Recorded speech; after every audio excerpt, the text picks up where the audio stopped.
આંખમાં આંસુ ક્યારે આવ્યા છે? ઘણી વાર છે ને કે બહાર બહુ હસાવતો હોય ને અંદરથી રડતો હોય. રોવાના ખંભા અલગ હોય છે, કારણ કે જ્યાં ત્યાં તમે રોશો ને તો વગોવાઈ જશે. સાથી હાથ બધાના પણ કોઈ બઢાવા આવ્યું નહીં. બધા એમ કહેતા કે તમારે કામ હોય ત્યારે અમને કહેજો, અને મારે કામ પડ્યું ત્યારે બધાના કામ હતા એટલે કોઈ કામમાં મને આવ્યો. અમને હજી ઘણા નથી સ્વીકારતા. જયારે સમાજની વચ્ચે બેઠા હોય ત્યારે કોઈ જયારે આપણને કોઈ એમ કે તમારું બાવડું પકડીને આગળ લઈ જાવ, ના, નેવર.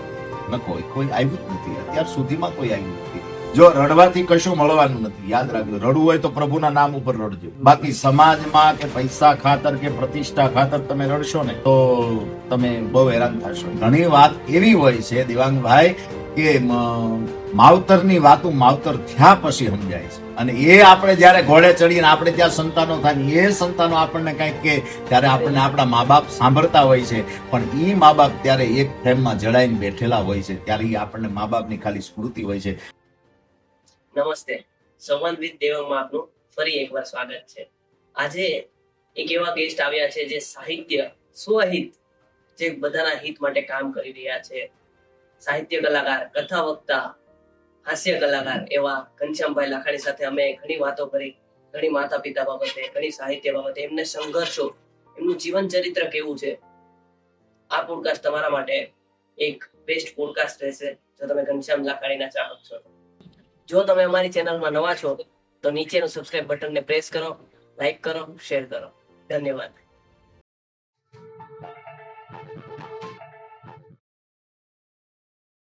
કેમ છો તમે?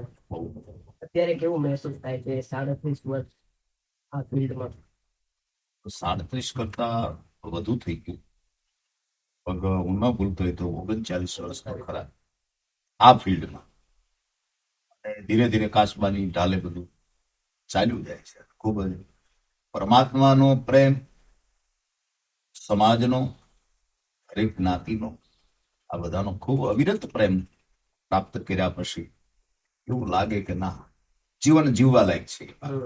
મારું સૌભાગ્ય કે હું તમારા સાથે અત્યારે, મેં સપનામાં નહીં વિચાર્યું હતું કે ક્યારે આપણે સામે સામે વાત કરીશું, કે આવું મારું પોડકાસ્ટમાં તમે આવશો, કે કોઈ ટોપિક નીચે આપણે ચર્ચા કરીશું. મારા સપનામાં પણ મેં નહીં વિચારેલું. આમાં એવું છે દેવાંગભાઈ કે સમયાંતરે બધા મળતા હોય છે, આપણે ઘણું બધાને મળવું હોય છે, પણ જયારે આપણો કહેતા નથી સમય અને બધું નિર્ધારિત ઈશ્વર કરતો હોય છે. માણસને મળવાનું, ભગવાનને મળવાનું, કોઈ મહાપુરુષને મળવાનું, આ બધાને મળવાનું નિમિત્ત એક હોય છે. હું વર્ષોથી ઘણા મહાપુરુષોને મળવાની ઝંખના લઈને બેઠો હોય ત્યારે મને એમ થાય કે હજી મળ્યા નહીં, પણ એ બધું સમય ઉપર નિર્ધારિત હોય છે. હાસ્ય કલાકાર, જી, સાહિત્ય કલાકાર, જી, પછી કથા વક્તા, બિલકુલ. આ જર્ની તમારી કેવી રહી છે? હાસ્ય તો છે ને એ બહુ પ્રસન્નતાપૂર્વક, કારણ કે હાસ્ય પણ એક જીવનનું ટોનિક છે. આરોગ્યને બહુ સુખદાયક રાખે છે, પણ એ હાસ્ય નિર્મળ હોવું જોઈએ, પ્રસન્નતાપૂર્વકનું હોવું જોઈએ, કે જેમાં બધાની મર્યાદાઓ, કોઈ બેન બેટી બેઠી હોય, કોઈ વડીલો બેઠા હોય, આ બધાની મર્યાદાઓ એક ચોકઠું બાંધી, એક રેખાઓ બાંધી અને તમે હાસ્ય કરાવો તો એ નિર્દોષ ભાવ હોય છે. એટલે મને તો એ મારું ફિલ્ડ ખૂબ મજાનું લાગ્યું, અને લોકોએ ખૂબ મને પ્રેમ કર્યો છે. ખૂબ એટલે હું મારી લાઈફમાં જ્યાં જ્યાં ગયો છું, પછી દેશાવરમાં જ્યાં પણ ફર્યો છું, ત્યાં મને ખૂબ જ આનંદ અને મહાન પણ એટલું મને મળ્યું છે. તો આ સાહિત્ય કલાકાર ને હાસ્ય કલાકાર તમે હતા, જી, એવું કયો વિચાર તમને આવ્યો કે સંત ભક્ત ચરિત્ર તરફ વળવું છે? હું આમ તો 2 વર્ષથી સતત ચિંતન કરતો રહ્યો. જે આપણી પુરાણી જગ્યાઓ છે, આપણી દેહાડની જગ્યાઓ, સૌરાષ્ટ્રમાં ખાસ કરીને આપણે જતા હોય, માની લો કે સત્તાધાર જતા હોય, આળિયા જતા હોય, ફતેપુર જતા હોય, ધોળા જતા હોય, ફોટોગારિયા, કોઈ પણ મહાપુરુષ, એવું નથી, કોઈ એમાં કોઈ જ્ઞાતિ બાદ નથી. આ બધી ચેતનાઓને જોઈએ ને ત્યારે એમ થાય કે જેના રોટલા ખાઈને આપણે મોટા થયા છે, જેને ભજીને આપણે મોટા થયા, અને જે મહાપુરુષે ભજીને ભગવાનને નીચે લાવ્યા છે સ્વયં આ ધરતી ઉપર, તો એને જ આપણે ભૂલતા જઈએ છીએ. તો એવું કંઈક વાતાવરણ હોવું જોઈએ. આપણે એક માણાનો મનખ્યો, આપણા મહાપુરુષો કહે છે ને કે વારે વારે નહીં મળે. આ લક્ષ 84 કદાચ આપણને આ માણસનો જન્મ મળ્યો હશે ત્યારે ખબર નહીં કે કદાચ એની હારે પણ આપણે ક્યાંક કોઈ અંશમાં ભાગરૂપે આપણે ક્યાંક ક્યાંક નજીકતામાં હશું. એટલે આ વિચાર એક પ્રગટ્યો કે જેટલી પણ ચેતનાઓ છે આપણી, અને એ ચેતનાઓની વંદના થાય અને અત્યારે યુવાધન સુધી આ એક સંદેશો પહોંચે કે આ લોકવાર્તાઓ નથી, આ ઇતિહાસો નથી, આ ચિરંજીવ કથાઓ છે. અને એ કથાના માધ્યમથી લોક સુધી એક વિચાર પહોંચે કે આવી પણ આપણી સૌરાષ્ટ્રમાં કચ્છ દરા હોય કે સૌરાષ્ટ્ર કોઈ પણ પ્રાંત હોય ત્યાં એટલા એટલા મહાપુરુષો થયા છે. તો આ પહેલી એક એવી કરી પંચામૃત પરિવાર દ્વારા સુરતના આંગણે કે ભાઈ આવું એક શ્રી સંત ભક્ત ચરિત્રની કથા થાય અને બધા ખૂબ ભાવ પ્રેમ હેત મહાપુરુષોથી માંડીને આમ જનતા સુધી બધા પોતિકાપણું લાગ્યું એવું 5 દિવસનું આખું એક વાતાવરણ. અત્યારનો ઓળા કેવો છે, અત્યારના જનરેશન કેવી છે, યુવાઓ વધારે સ્પિરિચ્યુઆલિટી આધ્યાત્મિકતા તરફ વળ્યા છે, લોકો યુવાનો બધા ના, યુવાનો વળ્યા છે, નો ડાઉટ. આપણે જે મહાવ પછી વાત કરીએ છીએ કે યુવાની બગડી છે, ના. તો હું બહુ આમ ઊંડો વિચાર કરું તો એવું લાગે કે ના, યુવાધન સંસ્કૃતિ પ્રત્યે ધર્મ પ્રત્યે એની રુચિ દ્રઢ થતી જાય છે. અને ભારતમાં જેટલું યુવાધન છે એટલું એ કોઈ કન્ટ્રીમાં નથી. બહુ નિરીક્ષણ અને બહુ ઊંડાણપૂર્વક તમે અભ્યાસ કરો તો ભારતની ભૂમિમાં જેટલું યુવાધન છે એટલું બીજી કન્ટ્રીમાં નથી. યુવાધન પોતે સંયમ શિસ્ત રાખી અને જે સંપ્રદાયમાં જેના અનુયાયી હોય, જેનો પણ પાલો પકડ્યો, એ બધા યુવાનો પોતે નિર્વેશની બની અને આધુનિકની તરફ દોટ મૂકી છે. એ પાક છે. આ તમારી સફર હતી જે હાસ્ય કલાકાર, સાહિત્ય કલાકાર ને હવે કથા વક્તા, જી એમાં ક્યારેય ઘનશ્યામ લાખાણીએ એકલપણું મહેસૂસ કર્યું છે? હા, બહુ કર્યું છે. બહુ એટલે માની લો તો એક તો મારે કહેવું ન જોઈએ, પણ છતાં હું કહું કે જે જ્ઞાતિમાં હું જન્મો છું એનો મને ગૌરવ. અને જે જ્ઞાતિમાં હું જન્મ લઈને આવ્યો છું તો ખબર છે કે હું મંચ ઉપર મને કોઈ બેહવાની, કારણ કે પટેલના દીકરાને આ બધી વાતો કરવી અને તો કેમ કે ભાઈ તમે ખેતી કરો, બને તો બીજી નોકરી કરો, હીરા ઘઉં, અને તમે મંચ ઉપર જઈને આ બધું બોલવાનું અને ગાવાનું એટલે સ્વીકારે નહીં. પેલા તો સમાજ સ્વીકારે, પણ છતાંય એક દ્રઢ સંકલ્પ હતો, એક દ્રઢ નિશ્ચય હતો કે જે હાથમાં બીડું પકડ્યું છે એને અધવસાળ ક્યાંય મૂકવું નથી. અને નથી મૂક્યું એટલા માટે હું અહીંયા સુધી પહોંચ્યો છું. આ બધાની સામે હેત કરતા કરતા, પગ ભરાવતા ક્યાંક પ્રસન્નતા, ક્યાંક માયુષી, આ બધું ભેગું થતા ઘણીવાર માયુષ પણ થયા છે. પણ એ હૃદયને ખબર છે કે ક્યાં ક્યાં માયુષ થયા છે, એ કોઈ કહેવાની જરૂર નથી. એ સમય કેવો હતો તમારો? એ સમય પણ બહુ સારો હતો. ત્યારે રૂપિયા નહોતા, પણ પ્રેમ હતો. અને એ પ્રેમના ખાતર અમે 500 કિલોમીટર કાપી આવતા, પણ છતાં કાંઈ ન આપે તો હરખથી પાછા આવી આવતા. એ સમયનો પ્રેમ ને આ સમયનો પ્રેમ, નહીં, પ્રેમમાં ફેર નથી પડ્યો, માણસોમાં બહુ ફેર પડ્યો છે.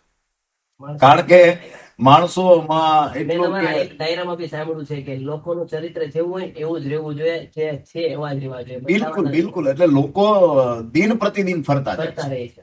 ફરતા રહે છે. એમાં લોકનો પણ વાંક નથી.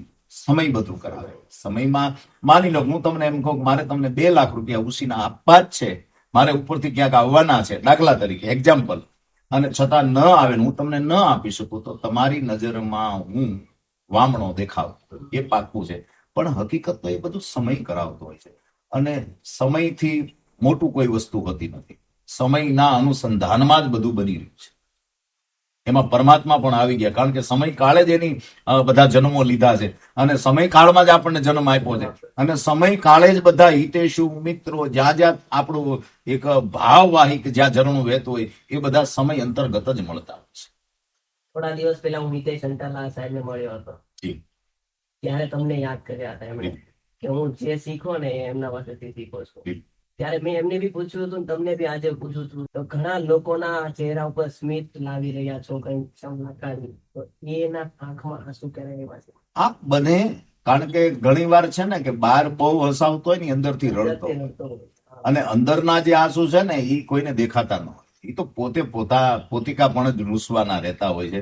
અને હું ઘણી વાર ડાયરામાં કહું છું કે રોવાના ખંભા અલગ હોય છે, કારણ કે જ્યાં ત્યાં તમે રોશો ને તો વગોવાઈ જશો. એમ અમુક વાતો મૂકવાના કોઠા હોય, અમુક મિત્રો હોય કે જેની આગળ તમે એ વાત તમારી મૂકી શકો કે મને આ પ્રોબ્લેમ છે. અને હરેક માણસ, તમે એવું નહીં માનતા, નાને ઝૂંપડે માં રહેનારો માણસ કે પછી મોટી અટારીમાં રહેનારો માણસ, બધાને થોડાક દુઃખના દિવસો આવ્યા હોય, પણ એ વાતો ક્યાં મૂકવી એવા કોઠા બહુ ઓછા રહ્યા છે. કારણ કે આજે આપણે 5 જણા બેઠા હોય ને 5 જણાની વચ્ચે વાતો થાય ને 7મા આગળ તમે જયારે ગામમાં સાંભળો ત્યારે એમ માનવાનું 5માંથી કોક ફૂટલો છે. એટલે વાતોના કોઠા છે કે ક્યાં સમજીને મૂકવી, કઈ રીતે મૂકવી. એટલે એ સમય પણ મેં જોઈ લીધો છે. કારણ કે વિટમણાઓ જે કામ કરતા હોય ને એને વિટમણાઓ આવે. આ બહુ સીધી વાત છે. 2017-18 એ હું હજી દિવસો યાદ કરું, 18-19 તો મને ખબર છે કે 7 હાથ બધાના, પણ કોઈ બધાવા આવ્યું નહીં. એ બધા એમ કહેતા કે તમારે કામ હોય ત્યારે અમને કહેજો, અને મારે કામ પડ્યું ત્યારે બધાના કામ હતા, એટલે કોઈ કામમાં મને આવ્યો નહીં. આ બહુ સીધી વાત છે. ઘણા યુટ્યુબમાં અને ઘણા વિડીયો મેં તમારા જોયા છે. ત્યારનું ચરિત્ર ને અત્યારનું ચરિત્ર એકદમ બિલકુલ અલગ લાગે છે મને. બિલકુલ. અત્યારે એકદમ સ્પિરિચ્યુઆલિટી ફીલ થાય છે, આધ્યાત્મિકતા જેવું મને મહેસૂસ થાય છે. ના, એ આ બધી ભગવાનની કૃપા હોય છે. કારણ કે તમે જેટલા ઊંડા ઉતરશો એટલા તમારું રુજુ, અને કલા જગતમાં કોઈ પણ આવે, પુરુષ આવે યા તો કોઈ પણ દીકરી આવે, આ બધા રુજુ હૃદયના હોય ને એને જ ભગવાન કલાકારનું સ્થાન આપે છે. આ બહુ સીધી વાત છે. કારણ કે પહેલા તો કલાકાર કોઈ દી ક્રોધી ન હોય, એને બીજાનું લઈ લેવાની કે પડાવવાની ઈચ્છા કશી થાય, એ લૂંટાઈ જશે પણ લૂંટવામાં એ માનશે.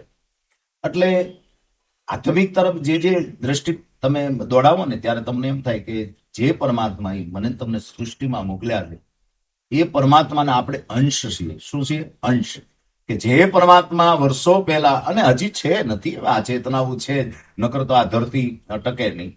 તમે વૃક્ષમાં જુઓ, એના પાંદડામાં જુઓ, કોઈ પણ વસ્તુમાં જયારે જુઓ ને એ દ્રષ્ટિ મારી તમારી ફરે એટલે એવું લાગે કે ના, ઈશ્વર જેવું હજી તત્વ છે. નથી એવું નથી. પણ વાત રહી આધ્યાત્મિકની, આધ્યાત્મિક તરફ, અને આપણા મહાપુરુષો અને આપણા શાસ્ત્રો એમ કે છે કે ફળ છે ને એ પરિપક્વ થાય એ પહેલા ઈશ્વરને અર્પણ કરવું.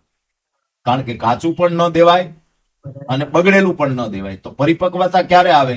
થોડી ઘણી, કે યુવાવસ્થા હોય, અને એ યુવાવસ્થામાં તમે કોઈ પણ વસ્તુનું સાધ્ય કરો, ગીતા, રામાયણ, ભાગવત, શિવ પુરાણ, દેવી પુરાણ, કોઈ પણ એ બધું થાય ક્યારે? કોઈ એવો મહાપુરુષનો ભેટો થાય ત્યારે.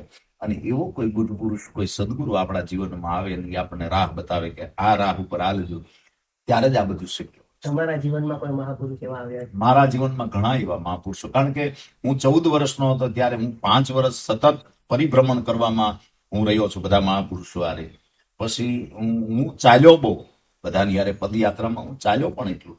અને એમાં જેટલા મને મહાપુરુષો મળ્યા, ખાસ કરીને તો મને પ્રથમ દર્શન મારા ગુરુનું થયું એ ચુડાવડ બાબુદાસ બાપુ અને એમના ગુરુ શામજી બાપુ. એટલે આ એક પરંપરામાં જયારે આવતું ત્યારે પણ એ તો બધી ચેતનાઓ કહેતા ને કે અમરપટો કોઈ લઈને આવ્યું નથી. એ બધી ચેતનાઓને હજી યાદ કરું તો ઘણી વાર એમ થાય કે એ મહાપુરુષો જેટલું જીવન જીવી ગયા સરળ અને સાદું, એટલું આપણે નહીં જીવી શકીએ.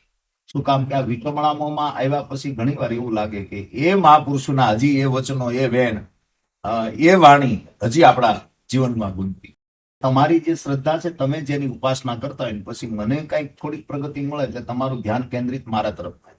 એટલે તમને એમ થાય કે આ કોને ભજે છે, કોને સેવે છે, કયા મહાપુરુષ એવા મળ્યા, લાવ હું પણ ત્યાં જાઉં. પણ હકીકત તો છે ને કે તમે જે વસ્તુથી, દ્રઢતાથી, સંકલ્પથી જે કાંઈ જેને માનો છો એને સતત માનતા રહ્યો તો એનું ફળ મળે.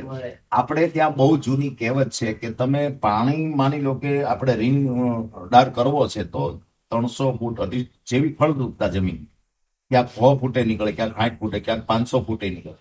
પણ હવે તમે 10-10 ફૂટના કે 20-20 ફૂટના ખાડા કરો તો પાણી નહીં નીકળે. સતત એમાં એ રત રહે, પછી 300 ફૂટે નીકળે, 400 ફૂટે નીકળે, 500 ફૂટે નીકળે. ખાડા કરે કઈ મેળ નહીં આવે. સતત એ એરણ એ ધરતીના પટ ઉપર જાય અને ઊંડાણપૂર્વક જાય તો જ પાણીનો મલપાતી સંગ્રહ થઈ અને બહાર આવે. અહીંયા સુધી પહોંચવામાં કોઈ સપોર્ટ કર્યો છે તમને? બિલકુલ નહીં. હું તી પહેલા ઘણા મિત્રોએ મારા ઇન્ટરવ્યુ કર્યા છે, અને આજે પણ હું કહી દઉં કે ડાયરાની દુનિયામાં મારું કોઈ બાવડું પકડ્યું, મેં ઘણાના બાવડા મેં પકડ્યા એવી કોઈ બાબત નથી. એ તો સામેવાળાની લાયકાત હોય એટલે સમાજ સ્વીકારે, આ બહુ સીધી વાત છે. પણ એને માર્ગદર્શિત મેં ઘણાને કરેલા એ સમયમાં ને અત્યારના સમયમાં. મને ક્યારેય કોઈ દી વર્ણ ભેદ, જ્ઞાતિ ભેદ જેવું લાગ્યું નથી. પણ અમને હજી સુધી ઘણા નથી સ્વીકારતા. બહુ સારું બોલે છે, બાકી બીજું વિશેષ કઈ વિશ્લેષણો એ લોકો લગાડતા નથી. કારણ કે એની મહાનતા છે. આપણે એમાં બહુ પડવું પણ નથી, કારણ કે આમાં ઘણી વાર એમાં પડ્યા પછી આપણે આપણું ભૂલી જાય છે. પૂજ્ય મોરારી બાપુ ઘણી વાર એમ કહે છે કે જે વ્યક્તિઓ હાજર ન હોય ને એની કોઈ દી નિંદા ન કરવી, કારણ કે એની નિંદા કરશું તો આપણું આધ્યાત્મિક અને આપણું આયુષ્ય બે કરે. તો અત્યાર સુધી પહોંચવામાં તો ઘણા સંઘર્ષો લડ્યા હશે. બહુ સંઘર્ષો ખૂબ કર્યા, અને સંઘર્ષ ન કરો એ જિંદગી કઈ કામ નહીં. સતત વિદ્યાર્થી તરીકે, અને હજી હું વિદ્યાર્થી તરીકે જ રહું છું, કે આ 55 પહોંચ્યા પછી એવું નહીં માની લેવાનું કે હવે બહુ પરિપૂર્ણ થઈ ગયા ને હવે કાંઈ અભ્યાસની જરૂર નથી. સતત ચિંતન કરવું જ રહે. અને સંઘર્ષોમાં કોઈ સપોર્ટ ના કર્યો, પણ માતા પિતા દોસ્તો એ તો હોય જ, પરિવાર તો હોય જ, પણ જયારે સમાજની વચ્ચે બેઠા હોય ત્યારે કોઈ જયારે આપણને કોઈ કેમ કે તમારું બાવડું પકડીને આગળ લઈ જાવ, ના, નેવર, ન કોઈ આવ્યું જ નથી, અત્યાર સુધીમાં કોઈ આવ્યું નથી. અને એ તો પછી સમય આવે છે. અને હું તો એમ કહું છું કે કદાચ ઈશ્વરે પણ એ મંજૂરી આપી હોય કે ભાઈ તું તારી હાથે ઉભો થા. હાથે ઉભા થયા.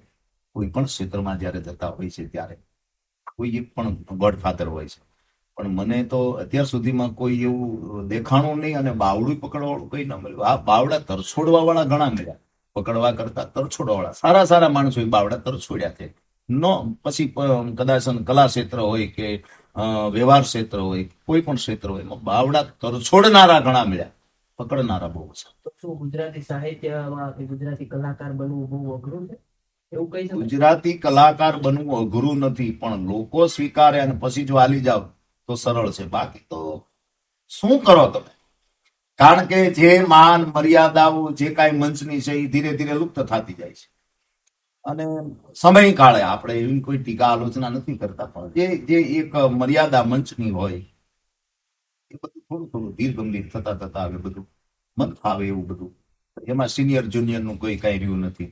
નકર તો પહેલા કોઈ પણ વડીલ કોઈ કલાકાર આવે તો એનો આદર ભાવ આ તે બધું. અત્યારનું જનરેશન એવું, એમાં કઈ બહુ સમજતું નથી કે ભાઈ માન આપવું એવું જરૂર. આ તો માન આપો તો માન મળે, બહુ સીધી વાત છે. અને આપણે તો સતત વર્ષોથી બધા સાથે સંકળાયેલા છીએ, જોડાયેલા, એટલે માન મર્યાદાની તો કોઈ બાબત છે નહીં કે બધા માન આપે છે. આપણી મર્યાદા અકબર જાળવે છે. આપણે સામે કોઈ એવા વરિષ્ઠ કોઈ આવે તો આપણે પણ એની મર્યાદાઓ અને માન પાન આપણે જાળવો. અત્યારે કેમ છો તમે? અત્યારે એકદમ આમ આનંદ નિરંતર, જેને કહેવાય ને કે ખૂબ જ આનંદ છે. ખૂબ એટલે જો રડવાથી કશું મળવાનું નથી, યાદ રાખજો. રડવું હોય તો પ્રભુના નામ ઉપર રડજો. બાકી સમાજમાં કે પૈસા ખાતર કે પ્રતિષ્ઠા ખાતર તમે રડશો ને તો તમે બહુ હેરાન થશો. અને હું તો અત્યારે યુવાધન માની લો કે અત્યારે 10મા 12માની એક્ઝામ પૂરી થઈ તો ઘણા પાસ થયા, ઘણા નાપાસ થયા. તો નાપાસ થઈ નાસી પાસ થાય.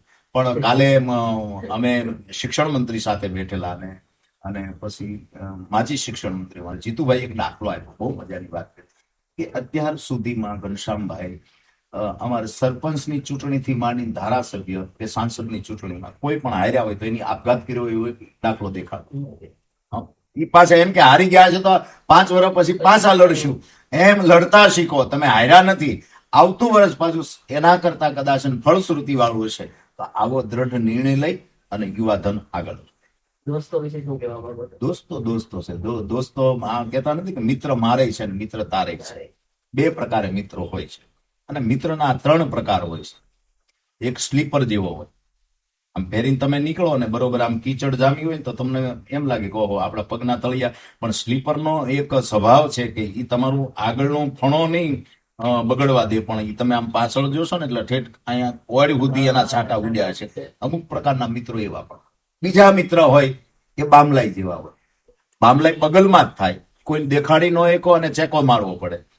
પણ ત્રીજો પ્રકાર છે 2 પાણીના બિંદુ જેવો છે. 2 પાણીના બિંદુને ભેગા કરો પછી એ ભેગા થયા પછી ખબર ન પડે કયું અસ્તિત્વનું બિંદુ ક્યાં. એટલે એક વસ્તુ પાકી છે. મારો એક જ હું સંદેશો આપું યુવાધનને કે આખા વિશ્વારે ઓળખાણ રાખજો, મિત્ર બહુ ઓછા રાખો. કારણ કે મિત્ર જાજા હશે તો તમે હેરાન બહુ થશો.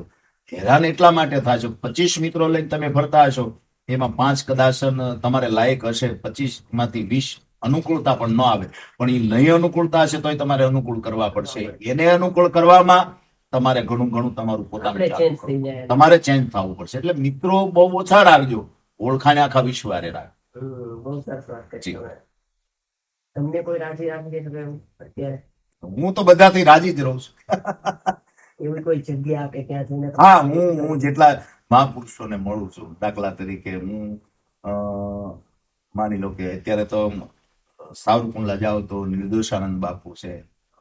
ખૂબ બાપુનો પ્રેમ એ સમયમાં, અત્યારે તો એ ધરતી ઉપર નથી રહ્યા એમ હું ન કહી શકું, પણ એ ચેતનાઓ હજી છે. આ મહાપુરુષોને મળીને એટલે અંદરથી આ રૂપિયાથી આનંદ નથી આવતો. તમે એસી રૂમમાં ક્યાંય ગોઠવાઈ જાવ ને પછી તમને હોમંડની કોઈ તળાઈ આપી દે અને તમને એમ થાય ઓહો, બે દી ગમશે તમને. ત્રીજે દી ભલે આપણે ખડકી હોય, એક બાજુ પતરાનું બારણું હોય, એક બાજુ લાકડાનું બારણું હોય, ને ફળિયામાં ખાટલો હોય, 3 પાયા હોય, ચોથા પાયે તેલનો ખાલી ડબ્બો મૂક્યો હોય, એમાં જે ઊંઘ આવે ને એ તમને હોમંડની તળાઈમાં ન આવે. એટલે જે મહાપુરુષો હકીકત જે ભજન કરે છે, ભગવાનનું ચિંતન કરે છે, એની પાસે બેહો ને તો એના ઓરા, એની ઉર્જાઓ, અને એ ઉર્જાઓ હજી એવા મહાપુરુષો આ ધરતી પર છે. ગિરનાર પર લાગે છે. ગિરનાર તો ગિરનાર. કારણ કે એનું નામ ભલે જુનાગઢ હોય પણ રોજ નવો હોય. કારણ કે 84 સિદ્ધોના જ્યાં બેસણા, એ પવિત્ર ભૂમિ. કારણ કે એ તો શિરમોર છે જુનાગઢ, એ તો બધાથી શિરમોર છે. કારણ કે ત્યાં વનસ્પતિ પણ એટલી છે અને મહાપુરુષોની ચેતનાઓ પણ હજી એટલા મહાપુરુષો ગિરનારમાં વસે છે. એટલે ગિરનાર ગિરનાર છે. તમે સુરતમાં રહો છો તો સુરત કેવું લાગે? સુરત તો સુરત છે. સુરતે અને કેવું સુરતે લાગે છે? સુરતના લોકો કેવા લાગે અરે છે? સુરત તો મને ખાવાનું કેવું લાગે છે? હું 45 વર્ષથી સુરતમાં રહું છું. સુરતના લોકો તો છે ને દિલદાર બહુ છે. આંખની ઓળખાણ ન હોય ને આપણે એને જેમ કહીને કે 100 રૂપિયાની જરૂર છે તો એ ખિસ્સામાં હાથ નાખીને એમ કહે 75 તમે રાખો ને 25 હું રાખું. આવા દિલદાર માણસો છે. નથી ઓળખાણ એ પણ, કારણ કે સુરત એ સોનાની મૂરત છે આપણે ત્યાં. કારણ કે અહીંયા ઓટલો ને રોટલો બે મળી રહે છે. બીજી સિટીમાં તમે જાઓ, આપણે એની આલોચના કે ટીકા નથી કરતા, પણ ત્યાં ખાલી તમને રોટલો મળશે, ઓટલો નહીં મળે. અહીંયા તો તમને વગર ઓળખીતા હશે, એ પણ આશરો આપશે, એ પણ રોટલો આપશે. અને સુરતની ભૂમિએ ખૂબ મને પ્રેમ કર્યો. એટલા વર્ષ પ્રેમ, હરેક જ્ઞાતિના યુવાનો, વડીલો, સંસ્થાઓ ખૂબ જ પ્રેમથી મને હાંચવો છે અને હું હચવાનો છું. તો પ્રેમ કેવો હોવો જોઈએ? પ્રેમમાં માંગણી ન હોય. પેલા તો જ્યાં તમે પ્રેમ કરો ને ત્યાં કોઈ દી માંગણી ન હોય. માંગણી વગરનો પ્રેમ છે ને એ ઉગી નીકળે. દાખલા તરીકે હું તમને એક દાખલો આપું કે ભગવાન બુદ્ધ બેઠા હતા ને એમાં એક અનુયાયી એનું આવીને કીધું કે પ્રેમમાં અને આલોચનામાં ફેર શું? કોઈ આપણને પ્રેમ કરે અથવા તો કોઈ આપણી આલોચના કરે. એટલે ભગવાન બુદ્ધે કીધું કે સામે એક ગુલાબનો છોડ છે ને, એક ફૂલ ઉગ્યું છે, જો તું એને તોડી નાખીશ એ તારો પ્રેમ, તોડીને કદાચ તું કોકને અર્પણ કરી દઈશ, પણ તું જો એની માવજત કરીશ ને તારી આલોચના છે. આ મોટું થવું, આવી આલોચના બીજા પ્રત્યે આપણી હોય. આલોચનાનો અર્થ લોકોએ બહુ ગેરમાર્ગે વાપર્યો છે. આલોચના, ફલાણાની ટીકા કરી, આલોચના કરી.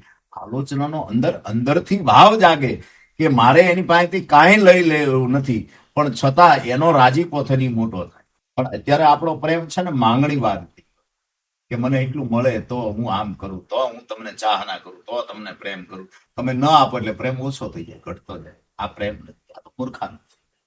પ્રેમ રાધા કૃષ્ણ પાસેથી શીખવો. રાધા કૃષ્ણ પાસેથી ગુરુ શિષ્યનો પ્રેમ છે, ભક્તનો ભગવાનનો પ્રેમ છે. આ બધા જે પ્રેમ છે એમાં ક્યાંય કાળશ ન હોય, એમાં માંગણી ન હોય, એમાં યાચના ન હોય. તું કર ઈ ખરું, બસ તારી મંજૂરી જે હશે એ જ થવાનું છે.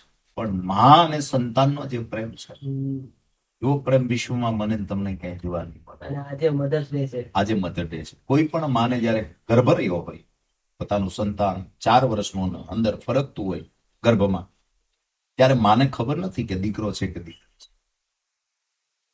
પણ માના સપના કેવા હોય એને એ પણ ખબર નથી કે એનો રંગ કેવો છે, શ્યામ વર્ણ છે અથવા તો ગોરો છે. પણ છતાં એ માં પોતાના સંતાનો માટે કેવા કેવા સપના સેવતી હોય છે. એની માટે નાના નાના બાળોતિયા બનાવે, ગોદડી બનાવે, નાના જવલા બનાવે. આમ કરતા કરતા 9 મહિના ને 7 દિવસને પછી પ્રસવની પીડા થાય. પછી એને ખબર પડે કે મારે ત્યાં દીકરી આવી છે. એના રંગની ખબર નથી, પણ ઈ ગોદડીમાં જયારે માં સૂર આવે ત્યારે એનો પ્રેમ અદ્ભુત. ઈ તો પરમાત્મા નહીં વાલું લાગતું, કારણ કે માનો જે મધ ખાવાથી મીઠું લાગે પણ મધ કરતા અધિક પ્રેમ હોય તો એ માતૃભાવ છે.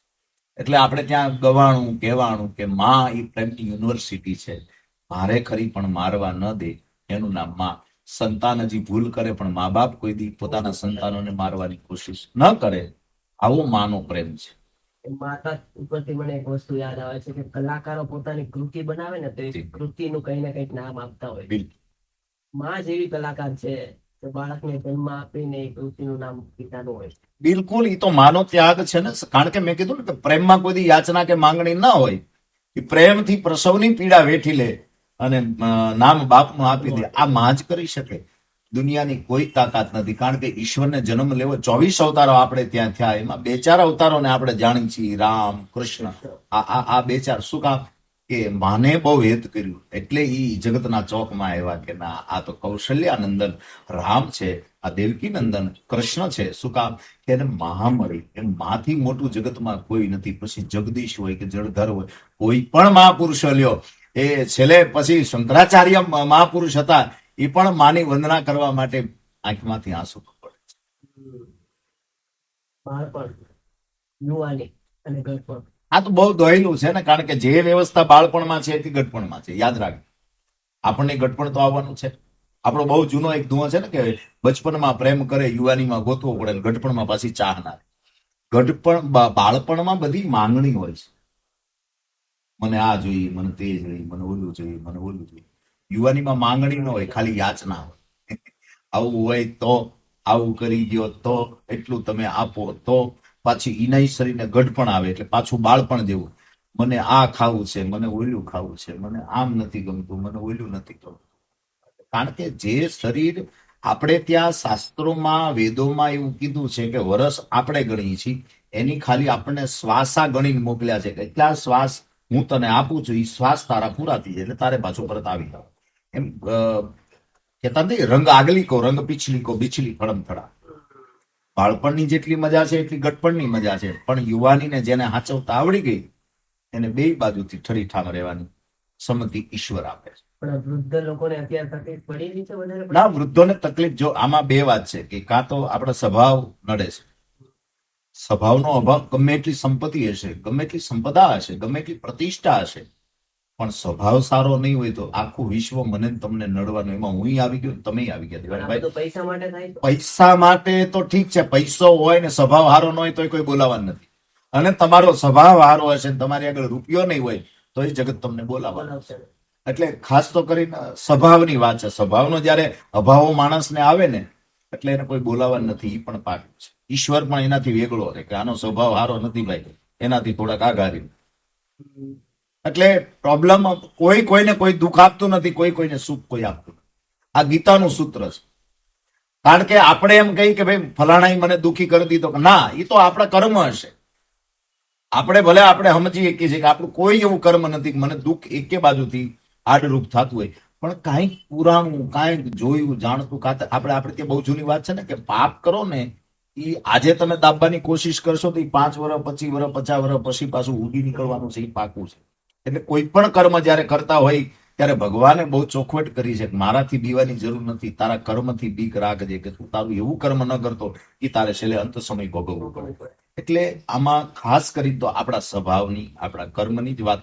આખા ગીતામાં તમે જુઓ તો એમાં કર્મની જ વાત હતી. આવા કર્મ કરો તમારે કર્મ. અને બાપની પુનાઈ દીકરાના મોઢા ઉપર દેખાય. તો બહુ સીધી વાત છે કે જે પુણ્ય બાપ કરતો હોય એની પ્રજામાં દેખાય. બાપ પાપ કરતો હશે તો પ્રજામાં પણ એ દેખાશે. આ બહુ સીધી વાત. આ સત્ય સનાતન સત્ય છે. એમાં આપણે કાંઈ મિનિમેક ન કરી શકીએ. લોકો પૈસા માટે અત્યારે થોડા થોડા સંબંધો બગાડી દે. જો બે વાત છે. અમારે એક વડીલ આદરણીય ગોવિંદ કાકા સાથે હું ઘણી વાર રામકૃષ્ણ એક સ્વર કાકા એક વાત કહેતા કે ભાઈ કોઈને પૈસા આપો અને પાછા પૈસા ન આવે તો બે વસ્તુ થાય. જો સંબંધ રાખવો હોય તો પૈસા ભૂલી જવાના, અને પૈસા જોતા હોય તો સંબંધ ભૂલી જવા. એટલે આમાં શું બોલવું, કયું બોલવું એ આપણા હૃદયની જોડે. પૈસા માટે પ્રયત્ન કરો, પાપ નહીં. પાપ નહીં.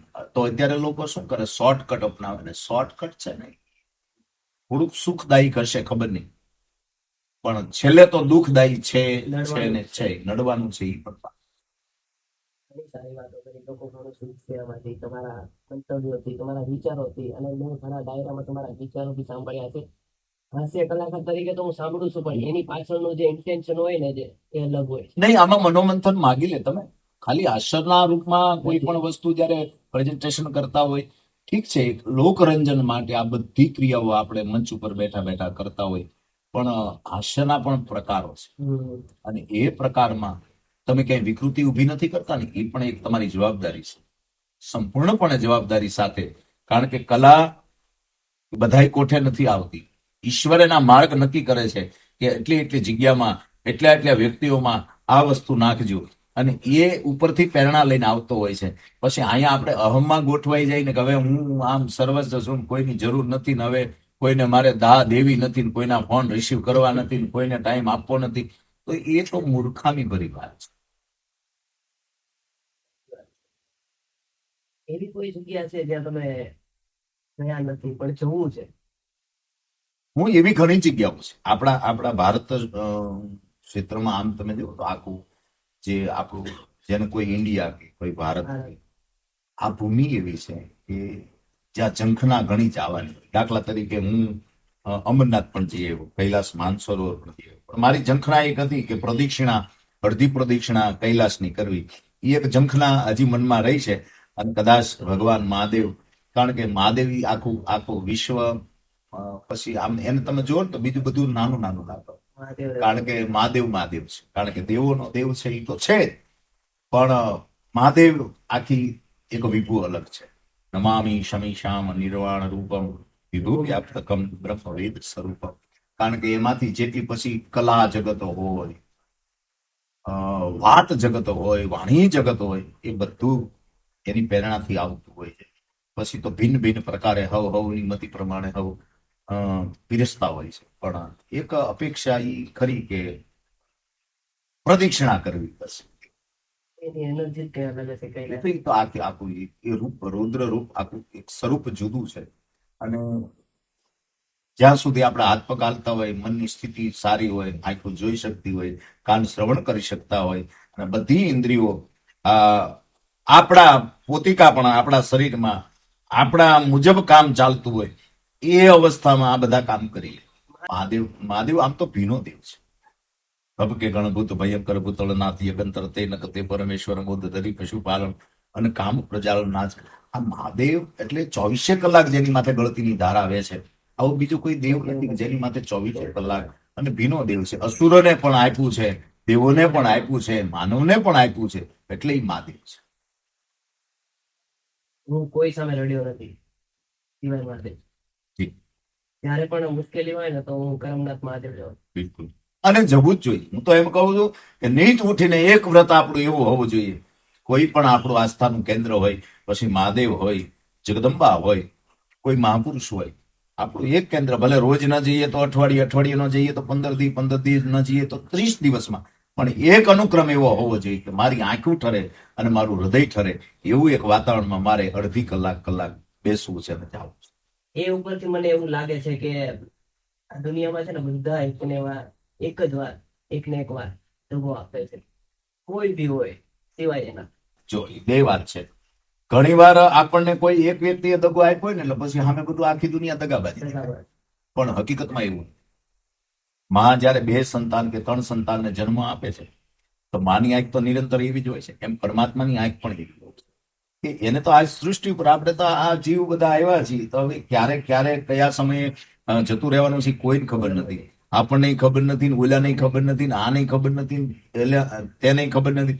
જવાનું છે પાકું છે, પણ જાતા પહેલા કેટલું આપણે મૂકીને જવાનું. મૂકીને એટલે ધન સંપદાની વાત નથી, હારો વિચાર, હારી વાણી, હારા સંબંધો મૂકીને જાઓ ને તો એ ત્રીજી પેઢી યાદ કરે કે અમારા દાદાના દાદા આવા હતા અને એના સંબંધો આવા હતા. એમ પરમાત્મા જયારે પ્રાગટ્ય થાય છે ત્યારે એ સંબંધના રૂપમાં બધાને જોવે છે કે તમને સૃષ્ટિમાં મોકલ્યા છે, એટલા કામ તમે તમારી હાથે કરો. હવે એક છેલ્લો ક્વેશ્ચન હું પૂછી, પછી આપણે પોડકાસ્ટ નો અંત કરીએ. આજના યુવાનોને કોઈ એક ગુણ શીખવવાનો હોય તમારા મતે, તો તમે શું કહે? હું એક જ વાત સતત કરું છું. તે પહેલા મેં ઘણા મિત્રોને વાત કરેલી ને આજ પણ આ યુવાધનને એક જ વાત કરું છું કે કદાચ 4 ધામની યાત્રા ન થાય તો બહુ ચિંતા નથી. તમારા જીવનમાં કદાચ કોઈને બહુ મળવાનું ઓછું થાય તો બહુ ચિંતા નથી, પણ જેની તમને જન્મ આપ્યો છે ને જેની મોટા કર્યા છે એ મા બાપને તમારા પ્રત્યે પ્રાઉડ થવું જોઈએ કે આ સંતાન મારું છે, અને સંતાન તરીકે આપણને એમ થવું જોઈએ કે આ મા બાપ મારા છે. બસ એટલું કરશો ને એટલે ઓલો આપમેળે તમને તમારા દરવાજા સતત ખુલતા રહેશે સારા કામના, સુકૂનના. પણ વાત ઈ છે કે વિશ્વમાં મોટામાં મોટું જો કોઈ હોય તો એ મા બાપ સિવાય બીજું કોઈ મોટું હતું નથી. અને આ હું નથી કહેતો, મહાપુરુષો, આપણા શાસ્ત્રો અને જેટલા સંન્યાસ માર્ગમાં જે મહાપુરુષો આવ્યા ઈ પણ ઈ એમ કે છે કે પેલા મા બાપની પૂજા કરજો. અને મા બાપ જો તમારાથી, અને તમે ગમે એટલી ડિગ્રી મેળવો પણ જેથી માન બાપની આંખમાં આંસુ હશે તો એ ડિગ્રીના કાગળિયા કઈ કામના નથી. એની આંખમાં આંસુ ન આવે, કારણ કે ઘણી વાત એવી હોય છે દેવાંગભાઈ કે માવતરની વાતો માવતર થયા પછી સમજાય છે. અને એ આપણે જયારે ઘોડે ચડીને આપણે ત્યાં સંતાનો થાય ને એ સંતાનો આપણને કંઈક કે ત્યારે આપણને આપણા મા બાપ સાંભળતા હોય છે, પણ ઈ મા બાપ ત્યારે એક ફ્રેમમાં જડાઈને બેઠેલા હોય છે, ત્યારે ઈ આપણને મા બાપની ખાલી સ્મૃતિ હોય છે. એટલે યુવાધનને મારો ખાલી એટલો જ સંદેશ, તમે ક્યાંય ન જાઓ તો કાંઈ નહીં, પણ તમારી વાણીથી, તમારા કર્મથી, તમારા વિચારોથી તમારા મા બાપને ક્યાંય દુઃખ ન થાય એવી મારી કરબદ્ધ પ્રાર્થના. હાસ્ય કલાકારે આજે સાહિત્યની ઘણી વાત કરી, હાસ્યની વાતો નથી કરી, પણ તો બી અત્યાર સુધી કન્ટિન્યુઅસલી મારા મોઢા ઉપર એક સ્મિત જ છે. એના માટે ખૂબ ખૂબ ધન્યવાદ. તમે અહીંયા આવ્યા, અમારો પોડકાસ્ટ આટલો સરસ બનાવ્યો, લોકો ઘણું શીખશે, એના માટે ખૂબ ખૂબ શીખે નહીં તો કાંઈ નહીં, પણ એક વાત હું ચોક્કસ કહું કે ક્યાંક એવો શબ્દ ક્યાંક અસર કરી જાય તો એ માનજો કે તમારો એક હિતેશુ, એક તમારો લઘુબંધુ કે તમારી સામે કંઈક એક વાર્તાના રૂપમાં તમને કંઈક કહેવા આવ્યો હતો, કાંઈક પણ અસર. જય હિન્દ, જય ભારત, જય જય ગરવી ગુજરાત, જય સિયારામ, જય મહાદેવ. મહાદેવ હર મહાદેવ. નમસ્કાર. સંવાદ વિથ દેવાંગ. આજે એક વાર્તાલાપ, સંવાદમાં તે ઘણી વાર બોલી ચૂક્યો છું. સંવાદ અને સ્વાદ આ બે વસ્તુ માણાના પરફેક્ટ હશે. સ્વાદ સારો હશે તો શરીર નિરોગી રહેશે, અને સંવાદ સારો હશે તો સમાજ પણ સારો રહેશે. આ હું આવ્યો એકબીજા સંવાદ કર્યો એ બદલ મારો તો ખૂબ રાજીપો વ્યક્ત કરું છું. પણ આવનારા કોઈ પણ કલા જગતના અથવા તો કોઈ પણ ફિલ્ડના વ્યક્તિઓ તમારી સામે, કારણ કે દેવાંગભાઈનો ચહેરો જ એવો હસમુખો છે કે આપણને કાંઈક દેવાનું મન થાય. દેવાનું એટલે ધન સંપદાની વાત નથી કરતો, પણ કાંઈક સારા વિચારો, સારી વાણી, સારા શબ્દો દેવાનું મન થાય. એટલે આ સંવાદ વિથ દેવાંગમાં હું આવ્યો અને ખૂબ મારો રાજીપો વ્યક્ત કરું છું. બાકી તો જે પણ આવશે એ બધા તમારી સમક્ષ, અને પોતાનું કોઠામાંથી નીકળેલી વાત એ પણ અહીંયાથી કહેવાનું મન એટલા માટે થાય કે પ્રિય બોલું સજનતા દાતા રે સુર પંત અભ્યાસ ના મિલે તો વિના કૃપા ભગવત.